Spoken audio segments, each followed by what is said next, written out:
Bonjour tout le monde. Merci d'avoir répondu à notre invitation. Donc je vais commencer par me présenter. Pour ceux qui ne me connaissent pas, Giovanni Monda, vice-président de la fondation Giovanni Mami. Et nous souhaitons la bienvenue au niveau de la FGM Center. Alors nous sommes venus aujourd'hui pour notre premier FGM Talk. FGM Talk, c'est une série de conférences qui réunit des experts dans le domaine des technologies, ainsi qu'un auditoire comme le vôtre, pour pouvoir parler sur des sujets d'envergure internationale. Et aujourd'hui, nous allons parler de la cybersécurité et du cyberharcèlement en milieu scolaire, qui sera présenté par notre expert qui est venu prendre le bras d'avis, M. Derek Capoli, ici, que je vous prie d'applaudir, s'il vous plaît. Je viens spécialement pour vous, à cette occasion, pour cette journée. Mais avant de commencer, je voudrais d'abord vous présenter en quelques petits mots ce que c'est la Fondation Giovanni Mami, notre organisation. Alors, nous sommes une organisation scientifique qui a pour mission de pouvoir améliorer la qualité de vie de chaque être humain sur Terre à travers la science. C'est ça notre mission. Mais pour accomplir cette mission, nous avons trois structures qui nous permettent de pouvoir réaliser ça. Donc nous avons la Giovanni Mami University, qui est l'université qui va former les premiers Congolais dans les domaines des biotechnologies et des intelligences artificielles à partir d'octobre de cette année. Ensuite, nous avons la Giovanni Mami Lab, qui est un laboratoire de biotechnologie que vous aurez l'exclusivité de pouvoir voir après ici, qui va aider les agriculteurs congolais à pouvoir exporter leurs produits, mais aussi aux industriels de pouvoir avoir un impact écologique et environnemental beaucoup plus réduit à travers les biotechnologies. Et enfin, nous avons la FGM Lab, qui est notre structure communautaire qui a pour mission d'aider les scientifiques à impacter le monde à travers la science, la formation, l'éducation, des bourses aussi, un programme de bourse sociale. Donc voilà un peu ce que c'est la FGM. Et pour aujourd'hui, nous allons bientôt démarrer notre séance. Juste avant de démarrer, je voudrais féliciter l'équipe de la FGM qui depuis plusieurs jours se sont préparés pour pouvoir organiser cet événement. Donc je vous prie de les applaudir s'il vous plaît.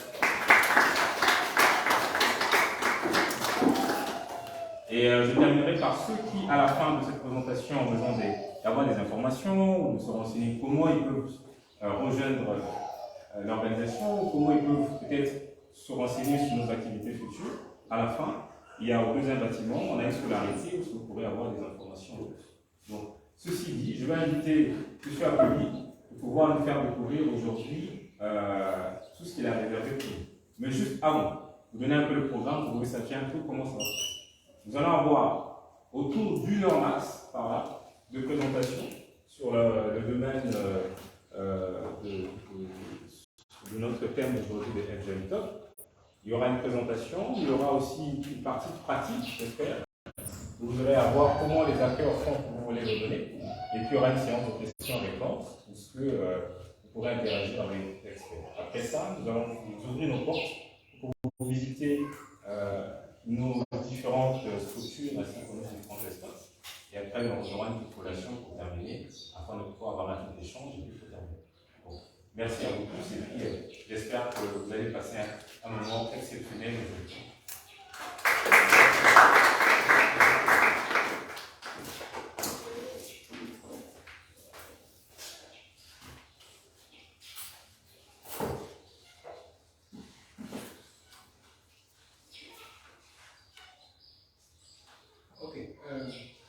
Peut-être qu'il faut se représenter encore. Moi, c'est Derek Capoli. J'espère que mon voix n'est pas sur le divan. Ok, je vais essayer d'augmenter. Je pense que ça va. Ok.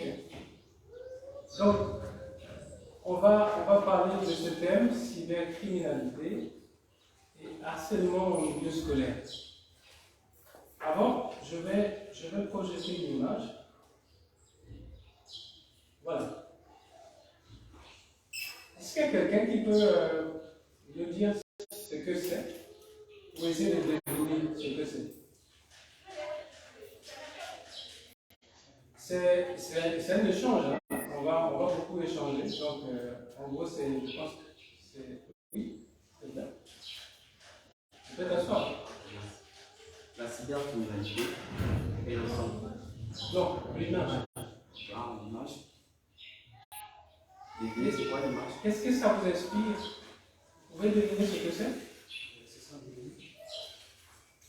Pardon? Ok.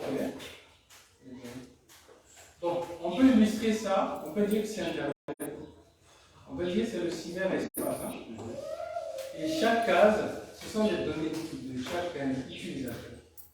Aujourd'hui, on compte pratiquement 4 milliards d'utilisateurs qui utilisent des réseaux sociaux. Donc, on sous-entend qu'on a 4 milliards d'individus qui ont des données sur Internet. Et chaque donnée, donc chaque case, ce sont les données d'une personne. Et pour avoir accès à chaque case, donc pour chaque individu, il faut impérativement deux choses. Bon, du moins, un nom d'utilisateur et un mot de passe. C'est la clé qui vous permet d'ouvrir chacune des cases qui vous appartient. Elles appartiennent à toutes les personnes, on peut dire ça. Maintenant, pour ouvrir votre case, c'est-à-dire vous entrez vos données, le mot de passe et le nom d'utilisateur, par exemple sur Facebook, sur WhatsApp, pour intégrer à votre interface, donc votre case d'information, il vous faut faire entrer ces données. Une fois que vous y êtes, vous avez accès à vos données. Mais vous avez accès à vos données, il y a des personnes aussi qui voudront avoir accès à vos données. Ces personnes, on les appellera les hackers ou les pirates. Bon, on va rester sur le thème pirate. Alors, cela nous peut rattacher directement ça à la cybercriminalité. Le fait est que les gens tenteront d'accéder à votre case de données, ce sont des cybercriminels. Donc, en gros, si nous définissons la cybercriminalité, c'est le fait de commettre des crimes sur Internet. Parce que le fait que vous voulez entrer dans les données personnelles, ce ne sont pas vos données, vous commettez un crime. C'est comme si vous entrez dans une maison pour voler des choses qui ne vous appartiennent pas. On vous arrête là. Donc, vous entrez à la case de quelqu'un pour récupérer ces informations, vous commettez un crime. Donc, vous êtes un cybercriminel. Nous tous, on a les données. Nous tous, on a des données sur Internet. Donc, nous tous, nous pouvons être victimes des cyberattaques. C'est d'ailleurs dans ce sens-là, et c'est même le but de cet échange. Essayer de comprendre comment ça se prend, comment ça se fait, et comment est-ce que nous pouvons éviter d'être victimes de ces genres d'attaques. J'espère que je me suis fait comprendre sur ce sur quoi nous allons parler. En tout cas, on ne va pas faire ce n'est pas un cours sur la cybersécurité. Nous, on va prendre un module de la cybersécurité, qui est la cybercriminalité. Et dedans, on va voir comment ça se fait et comment est-ce qu'on peut se protéger. Du coup, je vais lancer ce sur quoi on va. Voilà. Donc, la FGM Talk, c'est cette rencontre thématique autour des sciences et de la technologie. Et comme on a dit, aujourd'hui, on va se concentrer sur la cybercriminalité et sur le harcèlement en milieu scolaire. Et rappelons que c'est la première édition de la FGM Talk. Donc, nous avons le grand plaisir et l'honneur de vous souhaiter la bienvenue à la première édition de la FGM Talk. Vous pouvez bravoter si vous voulez.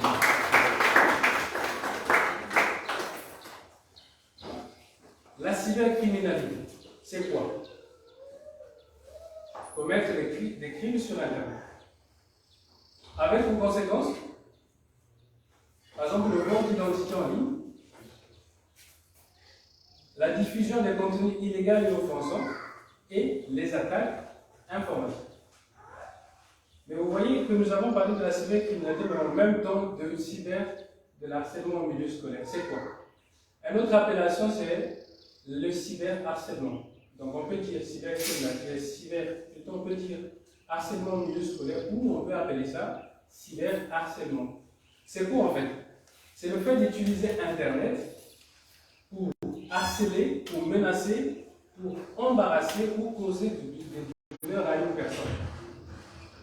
Utiliser Internet pour menacer, embarrasser, harceler ou causer des douleurs à une personne.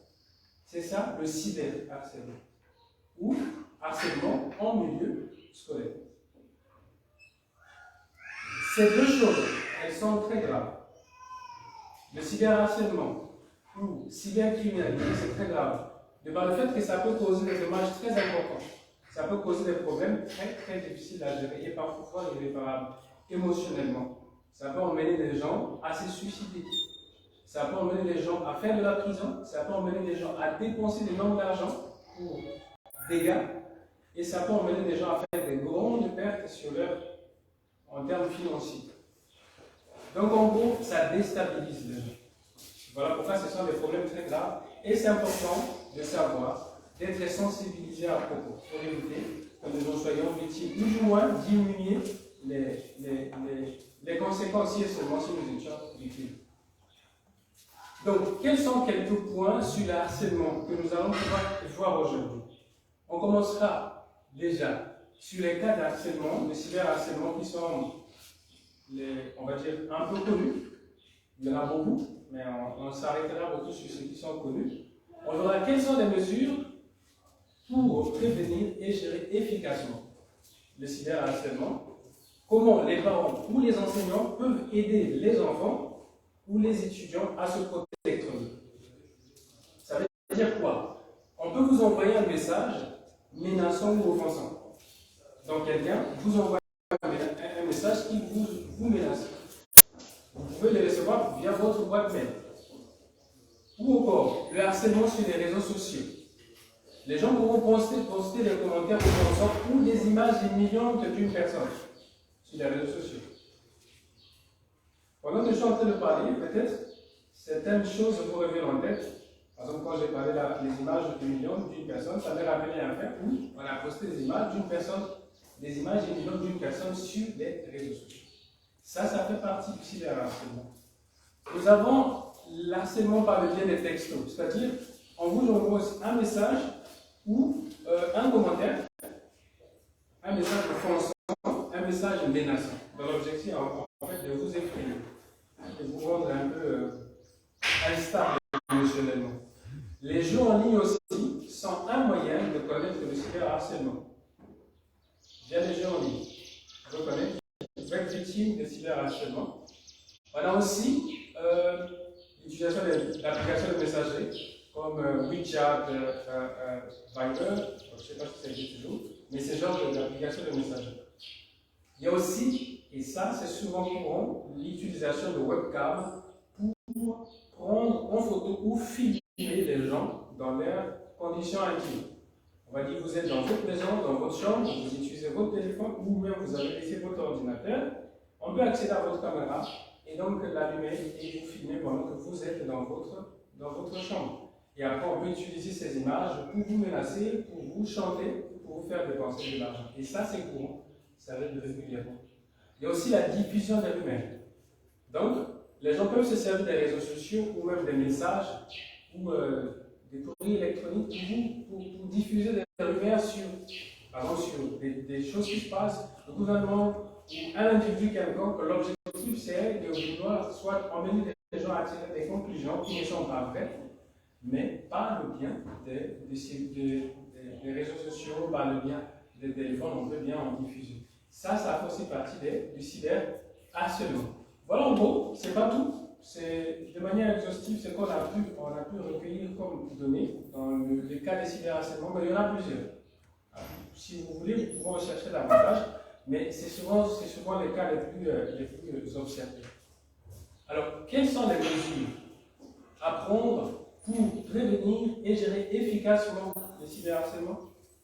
Ça peut arriver, mais comment on peut faire pour nous protéger, pour protéger les autres, probablement? Il y a aussi plusieurs façons de s'y prendre. Mais nous allons encore parler que de quelques.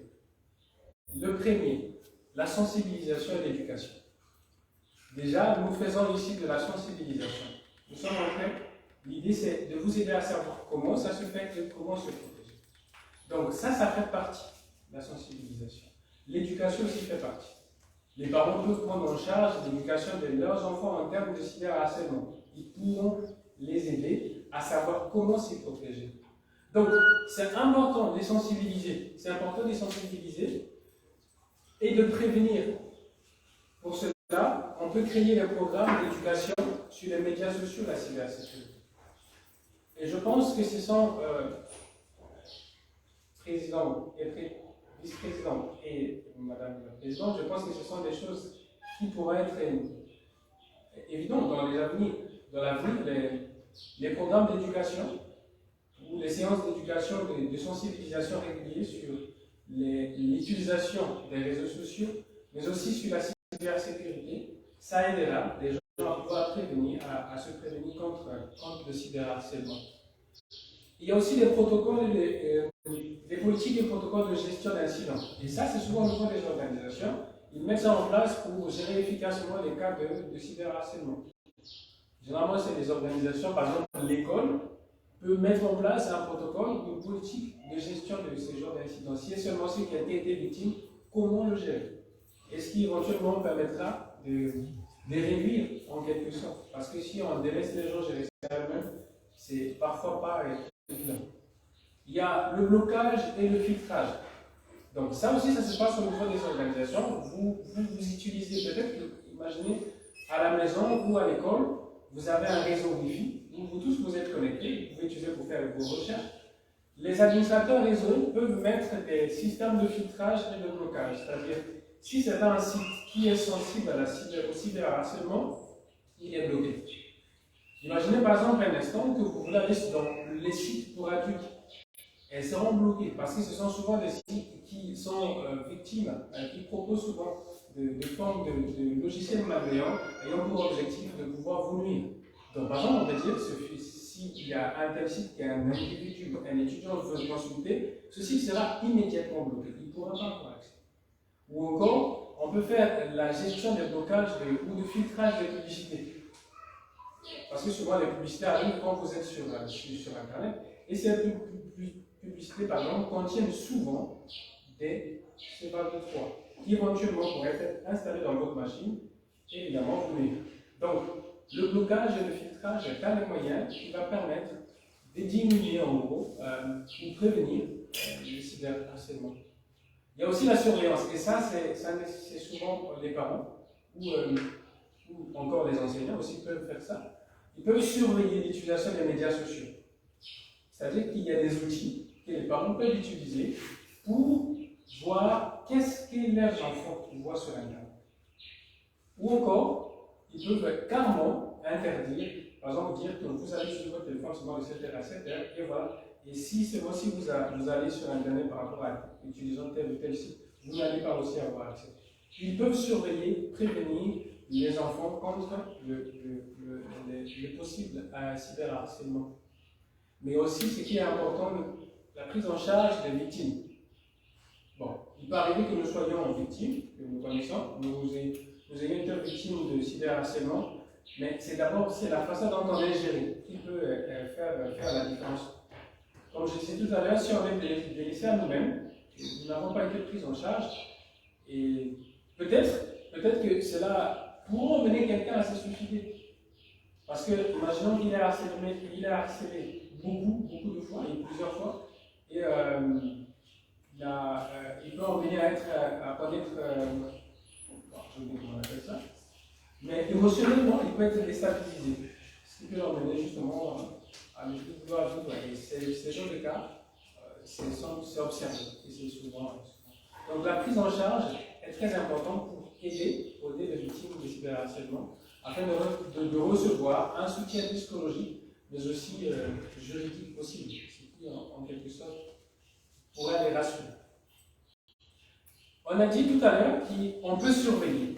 Les parents peuvent surveiller comment les enfants utilisent les téléphones pour les prévenir contre le cas de cyberharcèlement.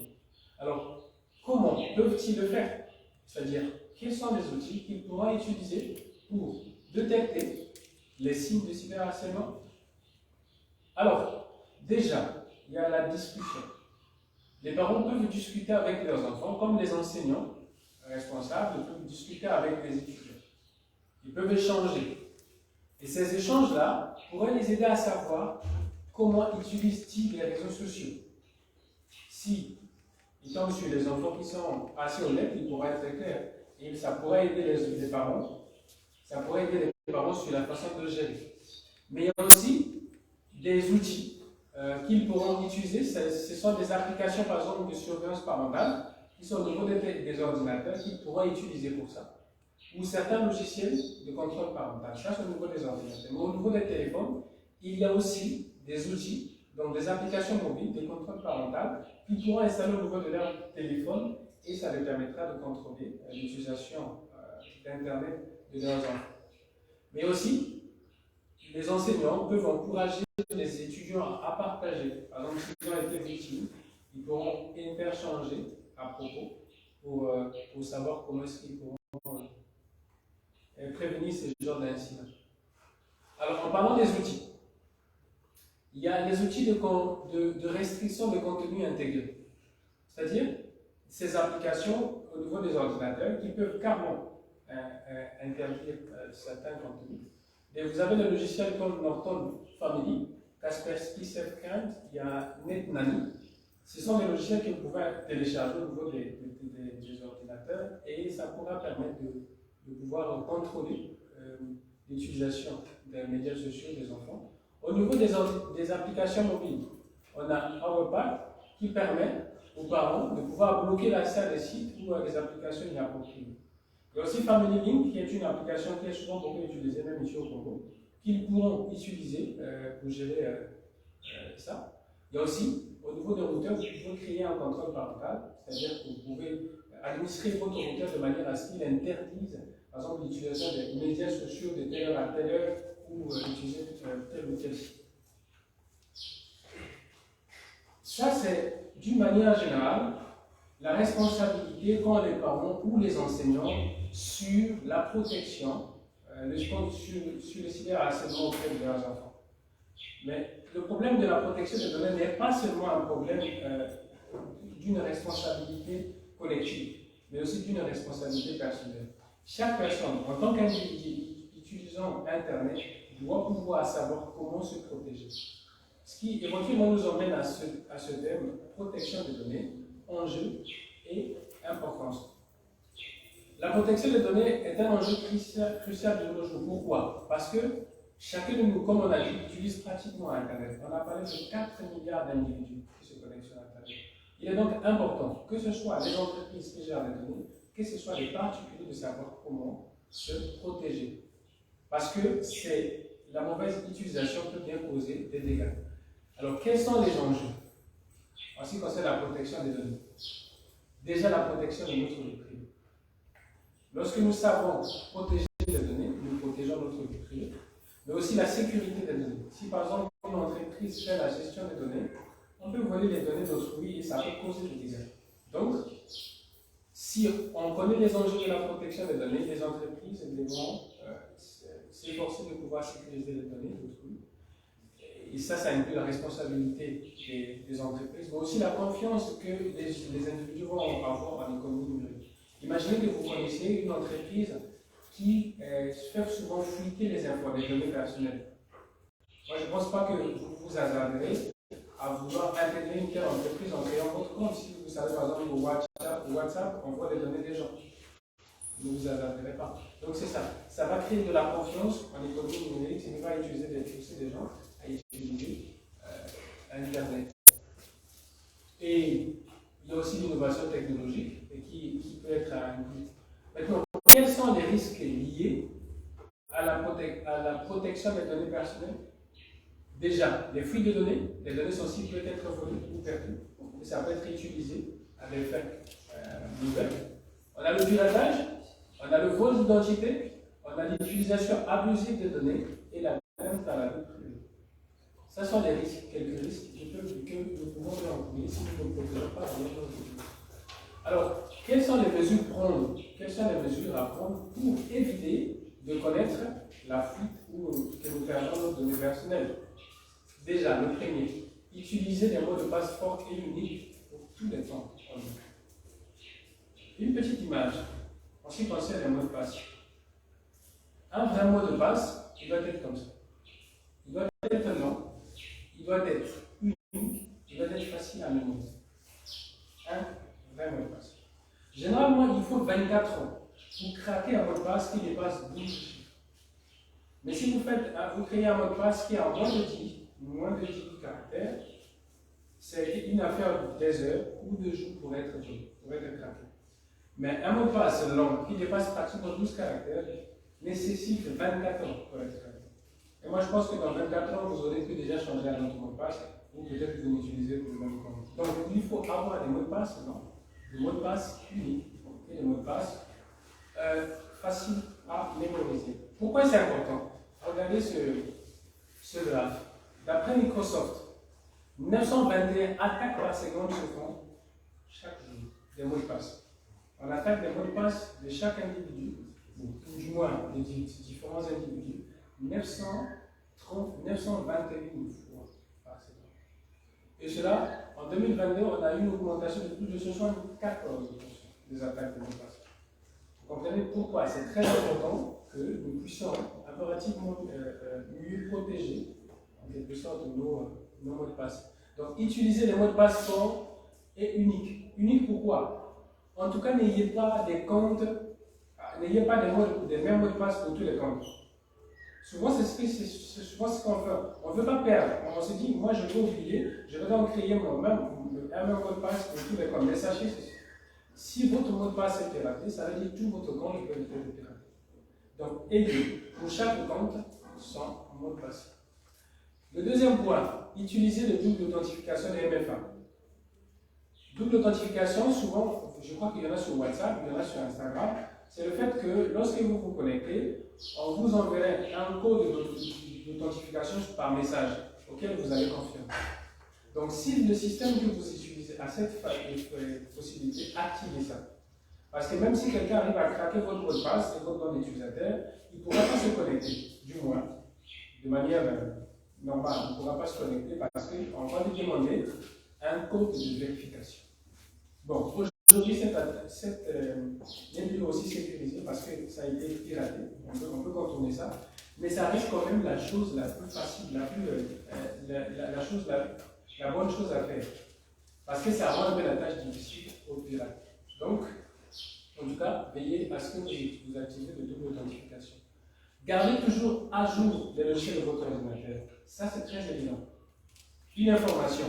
Les logiciels, les systèmes d'exploitation Windows 10, les premières versions, les Windows 8, connaissent des failles de sécurité. Ça veut dire que si vous continuez à utiliser un Windows 10, l'ancienne version, ou Windows 8, sachez que si vous travaillez dans une entreprise de données, on peut rapidement vous pirater. C'est pourquoi c'est toujours très important. Lorsqu'il y a une nouvelle mise à jour, vous devez mettre ça à jour.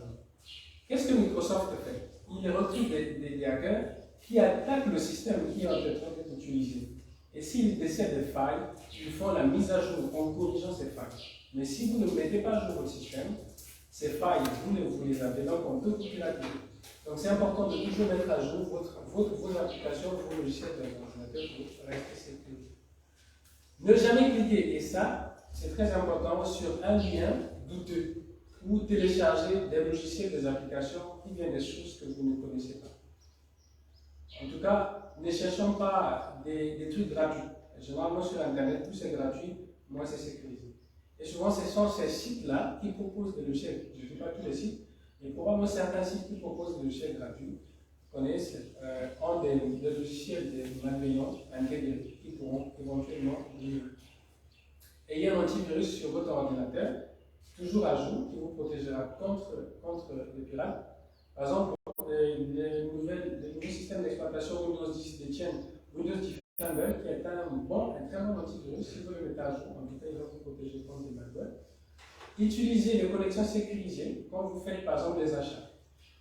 N'achetez jamais sur un site que vous pensez ne pas être sécurisé. Parce que tout ce que vous allez taper, on peut les récupérer. Être vigilant lorsque vous communiquez vos informations personnelles en ligne. En tout cas, faites très attention à qui ou dans quel site vous mettez vos informations personnelles. Réfléchir aux données personnelles lorsque vous partagez. Et lire les politiques de confidentialité d'une application ou d'un site lorsque vous vous inscrivez. Souvent on dit, c'est trop long, je n'ai pas le temps de lire ça. Mais en fait, ils disent ce qu'ils vont collecter comme données, ou ce qu'ils vont prendre, ou ce qu'ils vont faire au niveau de votre téléphone. Si vous ne lisez pas, vous ne savez pas ce qui se passe. Et s'ils volent des informations, ben, vous êtes d'accord parce que vous avez accepté. Et utilisez les outils de protection de vie privée lorsque vous êtes sur Internet.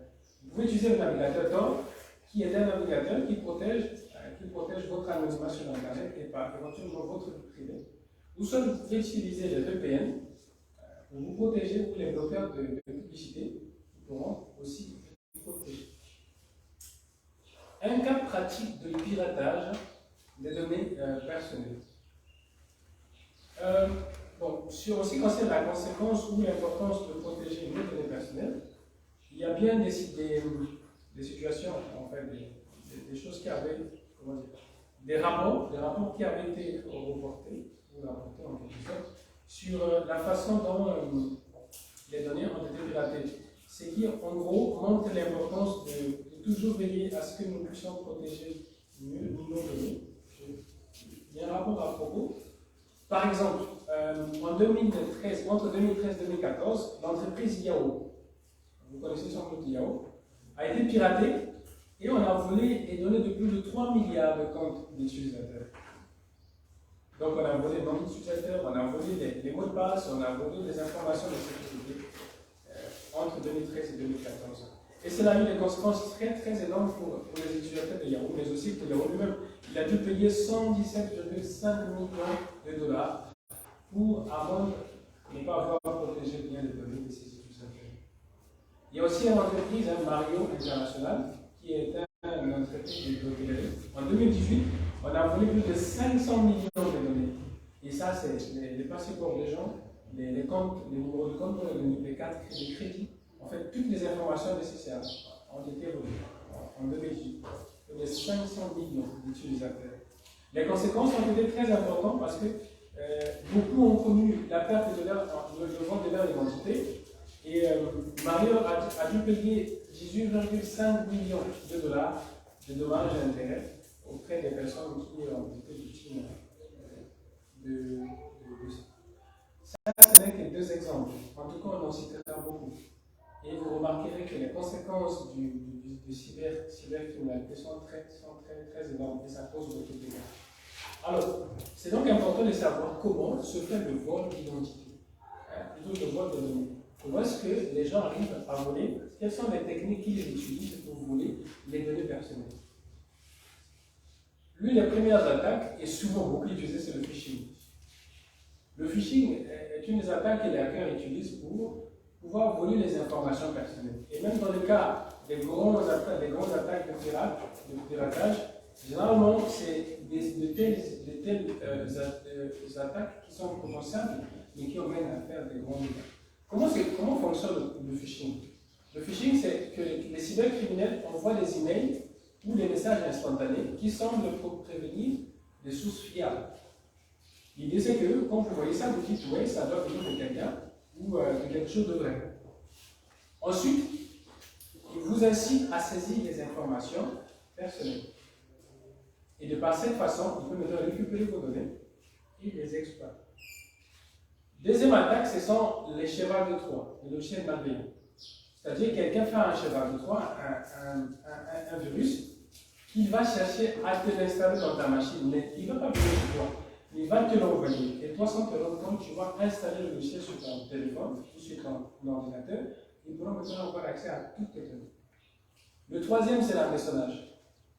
L'hameçonnage, c'est une forme d'attaque qu'on appelle l'ingénierie sociale. C'est-à-dire qu'on va se servir d'une personne ou une personne va se servir des informations pratiquement réelles de quelqu'un de votre famille pour vous emmener à exécuter une action qui éventuellement va vous causer des dégâts en termes informatiques ou financiers. Il y a aussi le flux des données, c'est-à-dire qu'on a piraté une entreprise ou un truc gouvernemental et les données ont fuité. Alors, il y a aussi des attaques ciblées. Des attaques ciblées, c'est-à-dire, ça sont des attaques très avancées. Ça, ce sont des grands pirates, qu'on appelle les blacks, qui les conçoivent. C'est-à-dire, ils peuvent cibler une entreprise ou une personne, ils lancent des différentes attaques, comme le DDoS, pour pouvoir envahir un serveur et récupérer des informations. Alors, cas d'étude sur le phishing. On On va vous montrer un petit exemple. Comment est-ce que les gens font pour pouvoir pirater, en quelque sorte, voler des informations dans le fichier.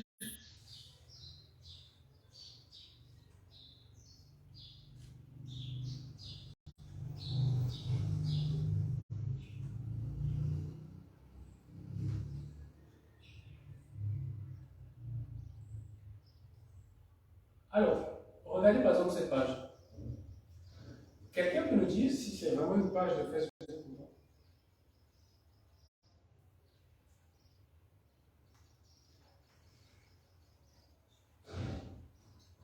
Est-ce une page de connexion Facebook ou pas? Qui dit non?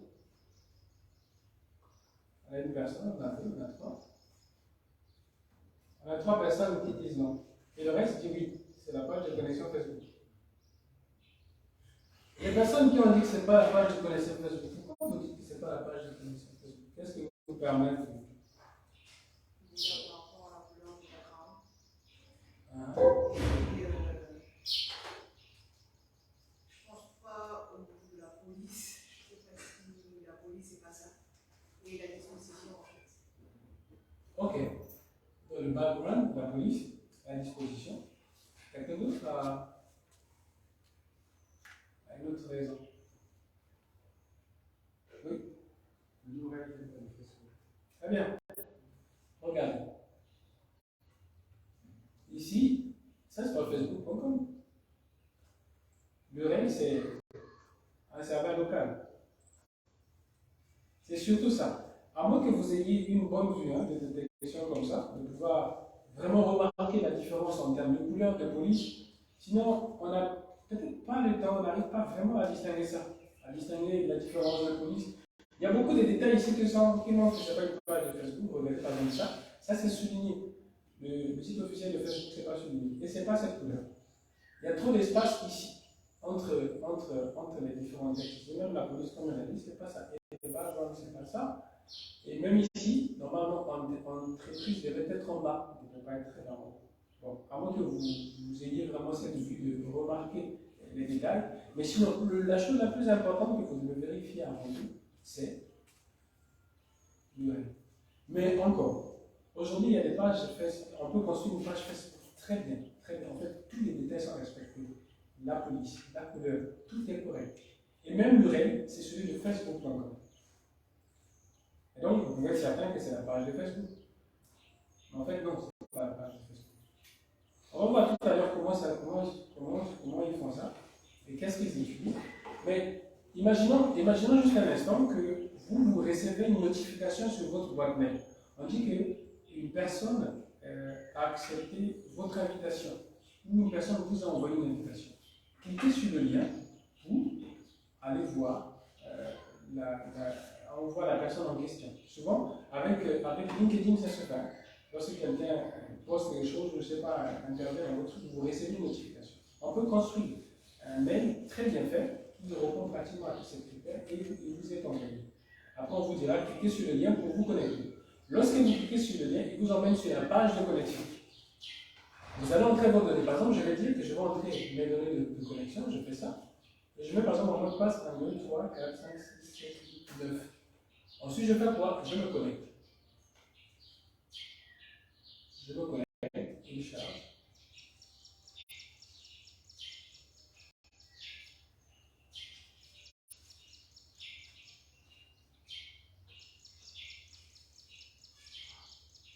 Vous voyez ce qui s'est passé?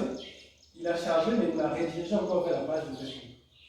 Et là, nous sommes dans la vraie page officielle de Facebook. Vous voyez maintenant ici? Là, on a fr.facebook.com.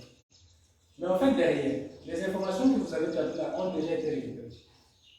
Ce qui se passe, c'est quoi? On peut même vous envoyer un message, on va dire qu'il y a un problème de connexion, réessayez pour vous envoyer. Ce qui vous emmène encore sur la vraie page de Facebook, et là, vous allez entrer vos données.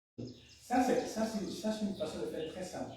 Ça, c'est même pas conséquentiel, même pas pour les vrais hackers. Il y a des outils qu'on utilise, c'est beaucoup mieux que ça. On n'a même pas besoin de faire cette redirection. C'est carrément, vous n'allez même pas voir la différence. Mais juste pour vous montrer que le fait que vous faites entrer vos informations, on peut les récupérer. Donc, je vais vous montrer comment on a pu récupérer ça. Je vais juste afficher ça. Vous voyez ici, là, j'ai une nouvelle notification qui me dit une nouvelle personne dans le piège. Quand je clique dessus, on me dit voici l'adresse de la personne, voilà le mot de passe que j'ai tapé 1, 2, 3, 4, 5 jusqu'à 9. Et là, ce que je peux faire, je peux maintenant prendre ça, je vais directement dans le site officiel de Facebook, j'entre les données là, et j'ai accès à son compte. Et je suis encore sur son compte Facebook et je peux faire tout ce que je peux. Je peux même changer son mot de passe, je peux carrément refuser l'accès à son compte dans l'ensemble de ses comptes. Et ça se fait avec tous les réseaux sociaux. Messenger, je ne sais pas si ça existe, Instagram, tout ça se fait. Ça peut se faire si seulement si vous faites attention. Comment est-ce que ça se passe? Donc, normalement, ce qui se passe, c'est que vous recevez un mail. Ce mail-là peut vraiment sembler provenir de quelqu'un de vrai. Ça peut être une entreprise bancaire qui est vraiment réputée et que vous avez votre compte. Ça peut être, je ne sais pas, ça vient même de Facebook lui-même. Vous avez l'impression que ça vient de Facebook. Parce qu'éventuellement, on peut récupérer l'adresse mail de Facebook. Ça peut sembler venir de Facebook ou même d'Instagram. Le truc, c'est que on vous montre que c'est vrai. C'est vraiment quelque chose qui vient d'une source fiable et cliquez sur le lien. Et quand vous cliquez sur le lien, c'est là que vous pouvez être victime d'une attaque de phishing. Je vais vous montrer cette image.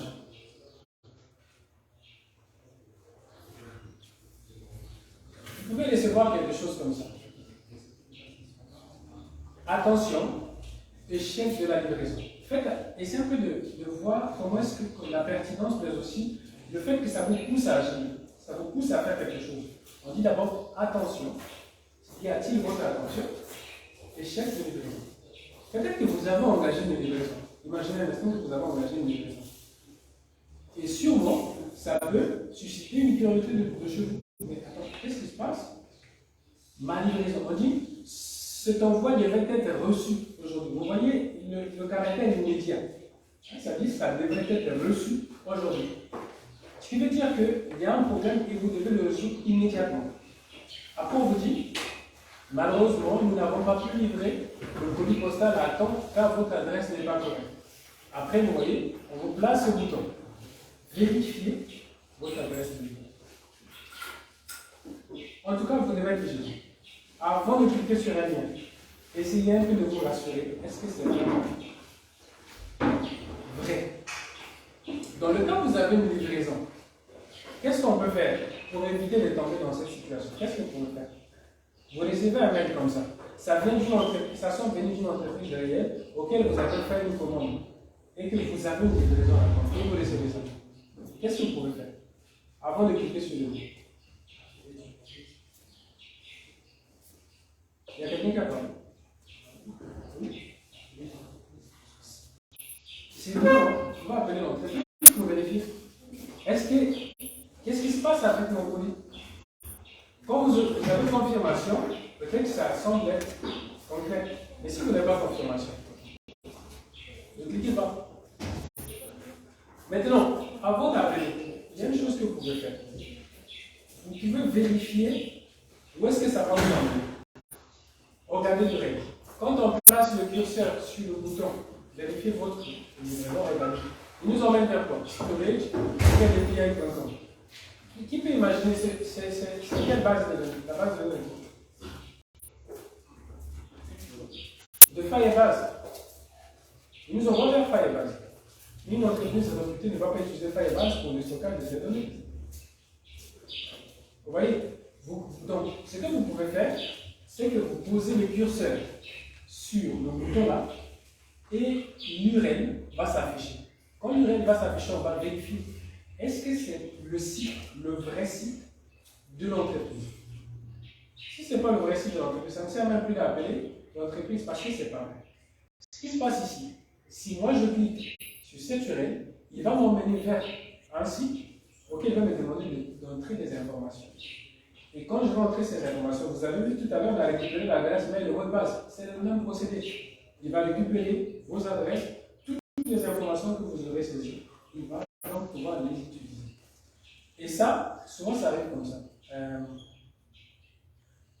Moi, quand j'ai reçu ce mail, regardez, Gmail me l'a bloqué, il me l'a mis en tant que spam.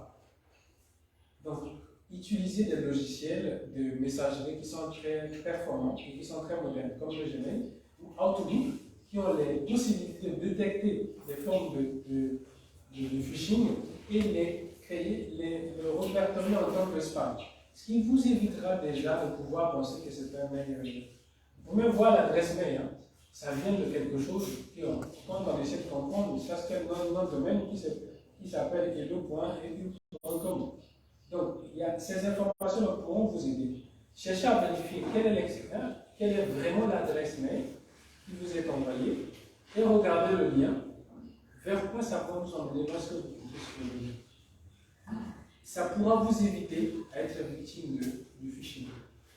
Donc, on reprend. Le phishing est des attaques les plus utilisées ayant pour objectif de vous obliger ou encore vous emmener à taper vos données personnelles que les utilisateurs, que les hackers peuvent utiliser pour pouvoir soit voler les informations ou avoir accès à vos comptes. Ça peut être votre compte Facebook, ça peut être votre compte Instagram, ça peut être votre le compte que vous pouvez imaginer. Maintenant, j'ai dit tout à l'heure, qu'on peut créer une authentification, double authentification pour se protéger.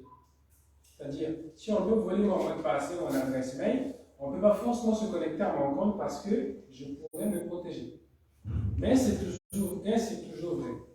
Regardez cette vidéo et vous allez comprendre que ça va toujours revenir à la vigilance. Il faut vraiment être vigilant pour éviter d'être piraté. Bonjour à tous, dans cette vidéo je vais vous présenter comment contourner l'authentification à un multifacteur, aussi connu sous le nom de MFA ou 2FA. Pour rappel, très rapidement, le MFA ou 2FA, c'est quand on demande un autre facteur d'identification que le mot de passe. On a son email et son mot de passe, et on demande parfois un code, soit reçu par SMS, soit, comme on voit en capture d'écran, reçu sur une application mobile tierce qui permet d'avoir ce code. Je vais tout de suite vous montrer comment ce type d'application de sécurité peut être contourné. Alors, voici sur l'ordinateur de la victime qui reçoit un email qui semble venir de LinkedIn, l'invitant à se connecter à Céline Prévost, stagiaire en ressources humaines. Ce profil n'existe pas, c'est un email d'arnaque que nous avons créé, que nous utilisons parfois dans des tests phishing. Si on fait bien attention, l'expéditeur est suspect, donc il s'appelle invitation, et le nom de domaine ne correspond pas à LinkedIn. Admettons que la personne ne fasse pas attention à ces deux indicateurs et clique quand même sur confirmer que vous connaissez Céline. On arrive donc sur une page qui semble être le site de LinkedIn avec l'identification pour se connecter à Céline, du coup, suite à l'email reçu. Sauf que si on fait attention au nom de domaine, on se rend compte qu'on n'est pas sur LinkedIn, on est sur un autre nom de domaine. Et donc cela devrait là aussi nous mettre la puce à l'oreille. Mais encore une fois, le site est bien fait, les personnes se feront avoir sur ce site email. Donc la personne va se connecter en utilisant ses identifiants LinkedIn.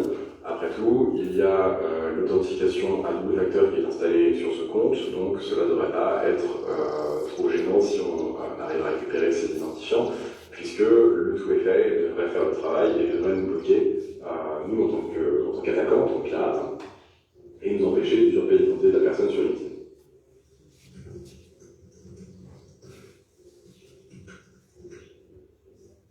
La personne rentre login, mot de passe et clique sur s'identifier.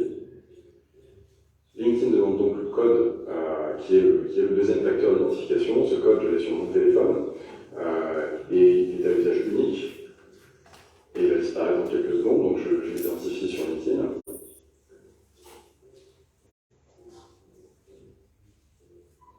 Et me voilà connecté, apparemment sans signe particulier, si ce n'est que je suis encore sur un domaine qui ne correspond pas à LinkedIn.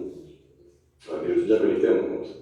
Donc, en tant que victime, là, je peux peut-être trouver suspect que je ne suis pas connecté à Céline Prévost, mais à part ça, je n'ai pas d'autres signaux comme quoi j'ai pu être corrompu. Et après tout, même si mon login et mon mot de passe ont pu être interceptés, a priori, il y a un code à usage unique. Même si le code est intercepté, il y a peu de chances qu'on puisse faire quoi que ce soit.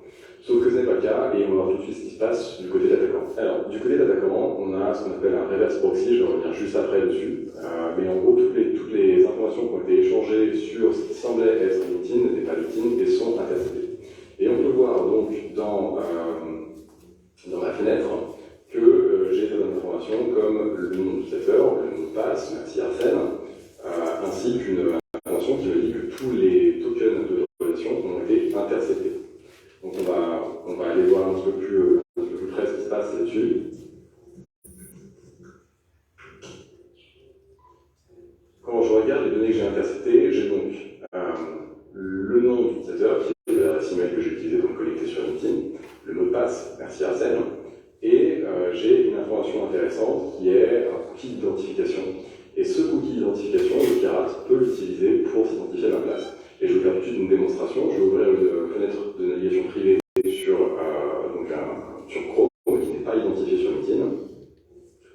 Donc on voit bien que je ne suis pas connecté sur LinkedIn, puisqu'il me propose de me connecter, d'entrer email, mot de passe. Je ne vais pas me soucier de rentrer email, mot de passe connecté. Je vais directement aller injecter le cookie.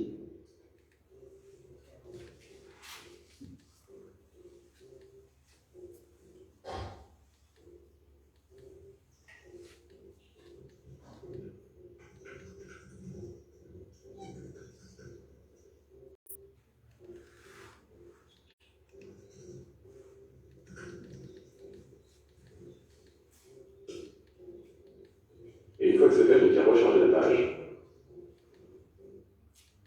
pour me rendre compte que je suis identifié avec le profil que je viens de corrompre. Donc en tant que hacker, je n'ai même pas besoin d'avoir l'application sur mon téléphone pour me connecter et usurper l'identité du coup de la victime. Tout ça à partir d'un simple email de phishing. Alors, comment cette attaque fonctionne? Assez simplement, on a un ordinateur de la victime qui passe par un lien qui n'est pas LinkedIn, qui est un serveur que maîtrise l'attaquant, et qui est ce qu'on appelle un man in the middle, qui joue l'intermédiaire entre le vrai site et l'ordinateur de la victime. Ça permet d'intercepter tout ce qui passe et tout ce qui est transféré entre les deux sites, et à partir de là, intercepter les cookies. Donc le cookie, c'est un petit fichier sur l'ordinateur qui va expliquer que la personne est identifiée et donc a accès à la plateforme. Donc on utilise ce cookie pour tout simplement outrepasser et contourner tout le système d'identification qui, lui, est plutôt bien sécurisé. En conclusion, donc l'authentification multifacteur, la MFA ou le 2FA, ne remplace pas la sensibilisation. Il faut activer le MFA lorsque c'est possible. Mettez en place des sécurités et l'authentification multiple facteurs. C'est une best practice, c'est quelque chose qu'il faut faire. Ça met des bâtons dans les roues à de nombreux attaquants. Néanmoins, ce n'est pas la panacée, ce n'est pas une solution infaillible. C'est pas parce que vous avez le MFA en place que vous pouvez ignorer les tentatives de phishing et toutes les problématiques qui sont liées. Et c'est pour ça qu'il faut aussi sensibiliser les utilisateurs au risque de phishing. J'espère que cette vidéo vous a plu et je vous dis à bientôt pour de prochaines démonstrations. Ok.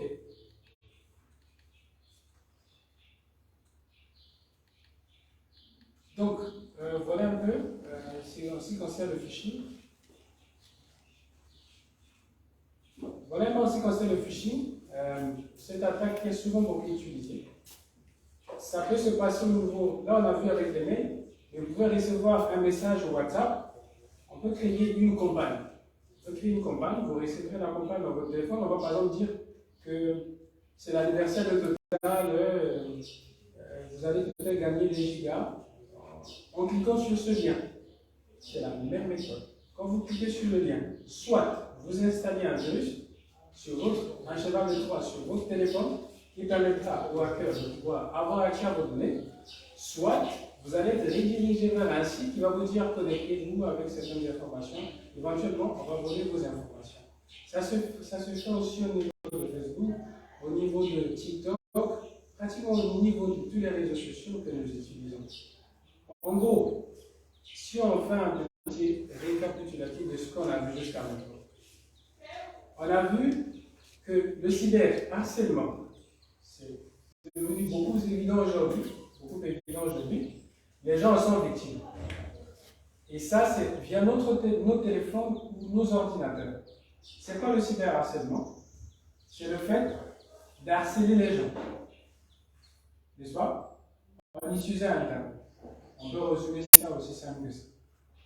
Et donc, cet harcèlement se fait via des outils qui sont disponibles, que nous utilisons couramment.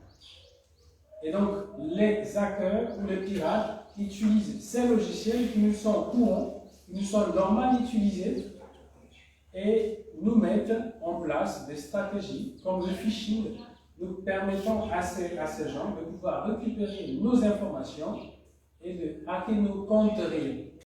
En gros, pour que nous évitons d'être piratés par l'attaque du phishing, il nous faut de la vigilance. Nous devons faire attention à ce que nous cliquons. Ce n'est pas parce que quelque chose semble venir de quelqu'un de vrai que ça veut dire que c'est vrai. Il faut toujours s'assurer que le lien, ce sur quoi on m'a dit de cliquer, vient vraiment d'une source réelle. Il faut s'assurer quand je télécharge un logiciel, ça doit venir d'un site qui est vraiment réel, un site qui est réputé. Et pour le faire, vous pouvez regarder les commentaires des gens. Souvent sur les sites, il y a les étoiles et les commentaires des gens. C'est de cette façon que vous pouvez vous référer pour savoir si c'est vraiment du vrai ou pas. Si vous voulez seulement télécharger sans vous assurer que ça vient d'une source fiable, vous pouvez être victime d'une attaque cybercriminelle, soit via le phishing, soit via les applications malveillantes. Pour l'instant, on voudrait discuter, échanger éventuellement s'il y a des questions pour ce qu'on a vu jusqu'à maintenant.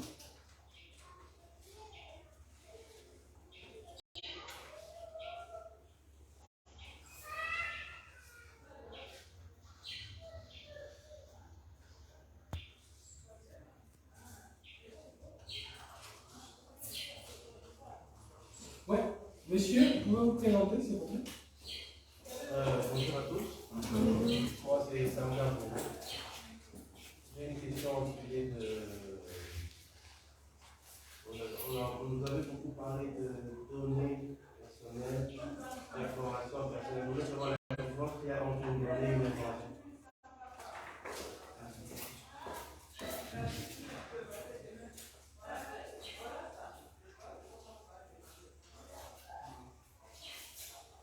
Ok. Donc, une question à propos de différence entre information et données personnelles, c'est ça, non? Ok. Alors, il y a quelqu'un qui peut nous donner la réponse à cette question, qui peut faire la différence entre données. Comme on a dit, c'est un échange informationnel. Donc, oui. Une donnée, c'est. Moi, je pense que c'est la même chose. La donnée et l'information, c'est la même chose. Du moment où, quand vous créez un compte sur Facebook, vous mettez par exemple votre nom, c'est un identifiant, c'est une donnée pour le hacker qui veut se connecter chez vous.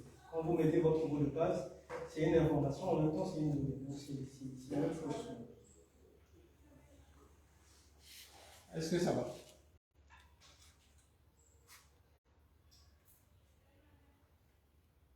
Ça va pour vous? Ça va pas? C'est pas trop clair. Il a dit que c'est une même chose, données et information. C'est pas toujours trop clair pour vous?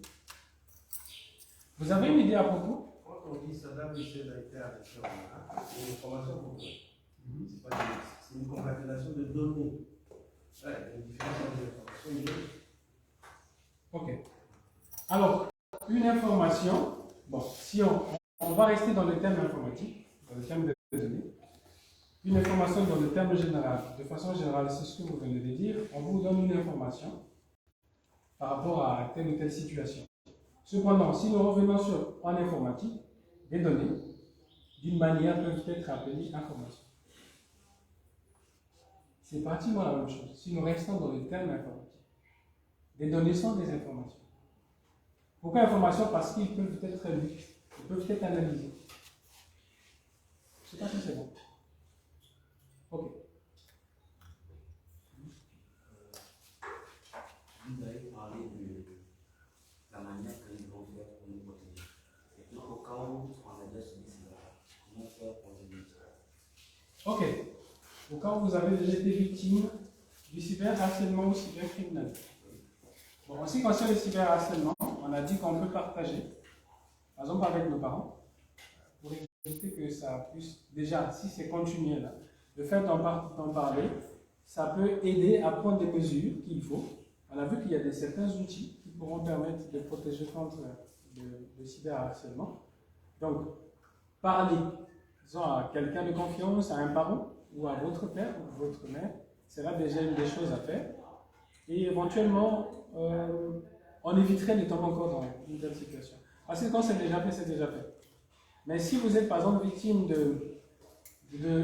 par exemple, que c'est un virus qui a été installé dans votre ordinateur, refaites la machine et installez un logiciel assez performant. Analysez votre machine pour extraire les malwares qu'il y a dedans, remettre en quelque sorte la machine en état fonctionnel. Évitez surtout d'aller dans des sites qui sont très dangereux, qui pourront vous emmener à installer des logiciels ou à faire entrer des données personnelles qui pourront vous nuire. Je ne sais pas si j'ai répondu à votre question. Ok. Oui, monsieur. Bonjour. Merci pour deux préoccupations. La première, je suis M. Cyrus Mondina. La première préoccupation, c'est de savoir est-ce qu'on a la possibilité là maintenant d'avoir un cas pratique voilà, qui dans la salle, c'est-à-dire de telle sorte, si de votre ordinateur vous avez la possibilité d'activer un téléphone ici, et comment on peut s'en sortir. Bon, en tout cas, un cas pratique. Or, ce qu'on a vu déjà là, ça c'est d'une part. D'autre part, on parle aujourd'hui, on voit de plus en plus surtout avec les réseaux sociaux, des comptes pirates. Et c'est l'actualité en ce moment. Voilà. Il s'agit de quel. Est-ce qu'il y a. Vous avez parlé de phishing, est-ce qu'il s'agit d'un phishing? Voilà. Quelle appellation on peut adosser à ce type de. On va dire de piratage? Et quelles seraient les solutions à ça? Ok. Déjà, la première question, un cas pratique. Alors, nous allons. On ne va pas pouvoir faire un cas pratique là maintenant parce que déjà on n'aura pas assez de temps. Vous savez déjà que c'est une attaque informatique, ce n'est pas quelque chose qui se fait en claquement de doigts. Il faut normalement planifier pour attaquer. Il faut recueillir toutes les informations nécessaires, faire de l'analyse d'abord. Ensuite, on pourra. Parce que même des téléphones standards, généralement ils sont sécurisés. Les téléphones, surtout si vous avez un téléphone mis à jour régulièrement, mais on peut. Il y a. Mais sinon, on peut peut-être dire qu'on fait un virus, on envoie à une personne, il l'installe, après on récupère les données. Ça peut se faire. Ça peut se faire, mais je pense qu'on n'aura pas assez de temps pour le faire. Ça peut se faire. On crée un cheval de 3, c'est pas très long. Pour la deuxième question. Alors, les comptes se font pirater. Et récemment, il y a même quelqu'un qui m'avait contacté parce qu'on avait piraté son compte Facebook. On avait piraté son compte. Quelqu'un avait pris le contrôle et commençait à poster des choses sur son compte à son insu. Et d'ailleurs, il n'arrivait pas à se connecter à son compte parce que totalement, on avait interdit l'accès. L'idée était de lui redonner l'accès de son truc. Donc, on essaie un peu de discuter avec lui comment est-il arrivé à se faire pirater les comptes. Une des attaques les plus utilisées, c'est le phishing. Ce qu'on a vu tout à l'heure. Ça se fait de différentes manières. En tout cas, l'idée, c'est quoi? C'est que ça vous emmène à faire quelque chose, à agir, à faire une action. C'est ça l'objectif du phishing. On ne vous envoie pas seulement un message que vous allez lire et ça passe. Non, lorsque vous lisez ce message, ça vous pousse à agir. Lorsque vous lisez ce message, ça vous pousse à faire quelque chose. Et c'est ça qu'ils utilisent. Donc, il y en a plusieurs. Il y a la messonnage, il y a plusieurs attaques qu'on peut voir, qu'on peut bien voir. Mais le phishing, moi je pense que c'est de plus en plus parlé. Et c'est de plus en plus évident parce qu'il donne accès, en fait, il vous emmène à entrer vos données personnelles, par exemple votre compte Facebook, parce que souvent c'est difficile à voir, comme la dame l'a fait, hein. Elle a remarqué le background, il a remarqué la police, c'est vraiment difficile. D'ailleurs, beaucoup n'ont pas pu voir l'URL. Et parfois vous êtes sur une URL qui est vraiment vraie. Vous avez l'impression que ça vient de Facebook, vous dites ouais. Vous avez le truc de LinkedIn qui s'est passé tout à l'heure. Ça vous est emmené direct vers le site officiel de LinkedIn, mais vous n'étiez pas sur LinkedIn. Mais ça vous emmène vers le site officiel de LinkedIn. Mais le fait que vous avez tapé les informations là, ils ont été récupérées. Mais dans le gars, il peut se connecter à votre compte et faire ce qu'il veut. Je ne sais pas si ça répond à votre question. Super. Juste pour surenchérir ce que vous venez de dire, en fait. Moi, en 2015, je reçois un message sur mon Messenger, un petit message avec une vidéo où je vois ma photo de profil. On me dit que quelqu'un t'a envoyé, venant même d'un ami. Voilà, quelqu'un t'a envoyé une vidéo et tout ça, regardez un peu la vidéo qu'il a élaborée. Et donc, en cliquant sur la photo, sur la vidéo, automatiquement, j'ai vu plusieurs pages s'ouvrir sur mon téléphone. J'ai été obligé d'éteindre le téléphone et puis de le redémarrer et changer directement le mot de passe. Donc, ce que vous êtes en train de dire, le phishing là, moi j'en ai vécu, j'en ai été victime. Et c'est très courant. Je me présente, je suis élève de l'IA. En fait, j'aimerais savoir, c'est quoi le truc du phishing? Je comprends pas trop. J'aimerais comprendre dans vos yeux, c'est quoi le truc du phishing? Ah, il s'en est. Ok, le phishing, c'est une attaque que les hackers utilisent pour récupérer les données des utilisateurs. On peut dire ça. Ce qui se fait, c'est quoi? C'est qu'on vous envoie un message qui semble être vrai. Par exemple, on peut vous envoyer un message qui vient de WhatsApp. On peut dire par exemple c'est l'anniversaire de WhatsApp, ceci, lisez. Et pour arriver à savoir le phishing, vous allez remarquer toujours que ça va vous demander de faire quelque chose. Soit de cliquer sur un lien, soit d'écouter un audio. Il y en a même une nouvelle attaque là, c'est un audio bien fait avec le timecode, avec même les différentes barres là. Vous allez penser que c'est un audio, mais c'est un audio. C'est un lien. Quand vous cliquez dessus, ça vous emmène vers. L'idée c'est quoi? Faites attention, c'est vraiment de la vigilance. Il faut vraiment être vigilant. Avant de cliquer sur quelque chose, rassurez-vous. Et c'est vraiment vrai.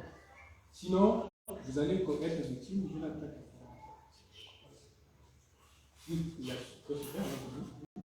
Merci pour la parole. Je me présente, je suis le président de mon juste pour remplir ce que vous dites, je suis étudiant en troisième année d'ingénierie informatique, notamment en cybersécurité.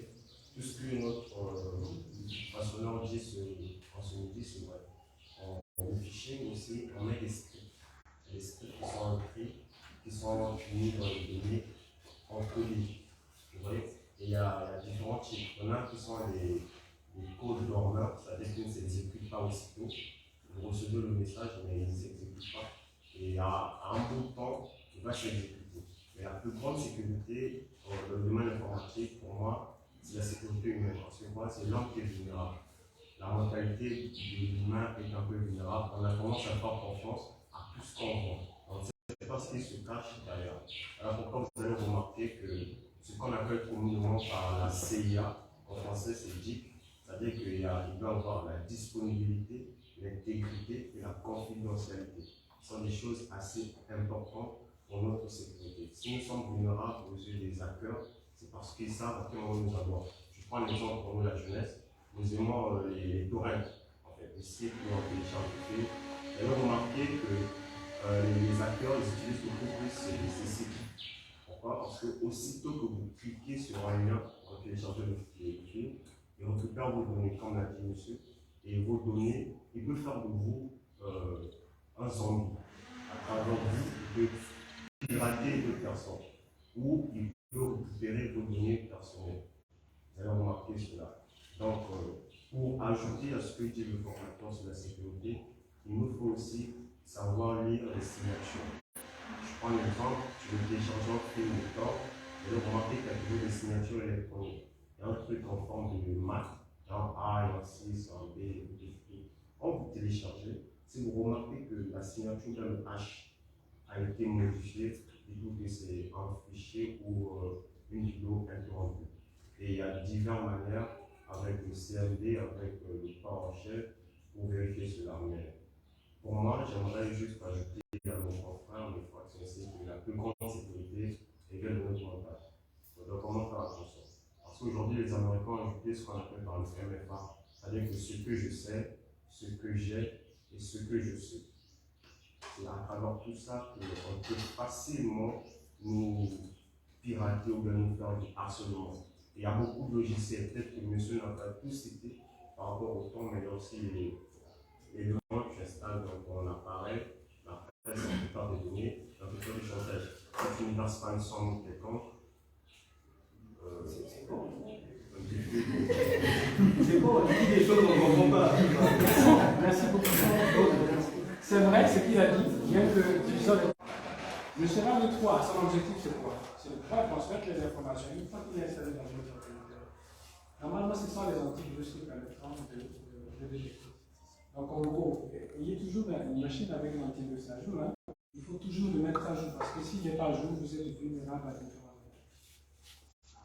Donc, protégez-vous avec votre tête en utilisant, en étant dessus. Je pense que c'est ce qu'on peut dire à tout temps. Hein. Voilà, merci beaucoup pour votre écoute. Hein.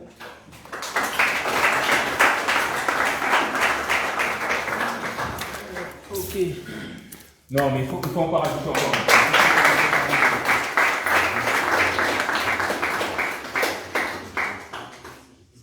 Je sais qu'il y avait encore des gros besoins, des questions encore en plus, mais c'est pas terminé. Quand on va sortir par là, tout le long, vous aurez l'occasion de pouvoir poser des questions. Moi, j'ai beaucoup appris aujourd'hui. J'espère que je vais mieux me protéger et savoir mieux protéger les autres. Merci beaucoup, Eric, pour ton temps, pour ton énergie et pour les informations qui ont été partagées. Donc, le FGM Talk, le premier, nous venons de le terminer ensemble. Donc, encore merci à chacun de vous pour votre présence, merci pour votre participation, merci pour vos interactions. Là, nous allons passer à la deuxième phase qui est la phase de porte ouverte. Donc, il y a M. Chris là, qui est juste là devant. Il va notamment. Oui, tu peux venir.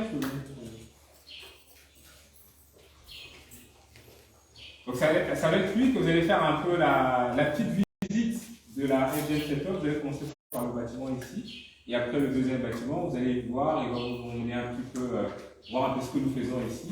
Et à la fin, on va se retrouver pour notre petite collation de la fin. Ok, merci, bravo à tout le monde.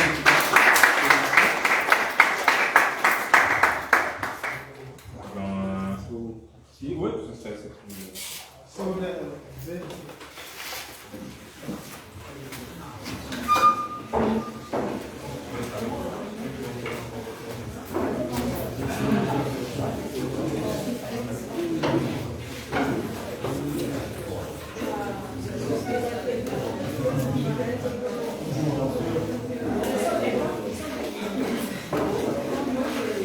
Merci beaucoup.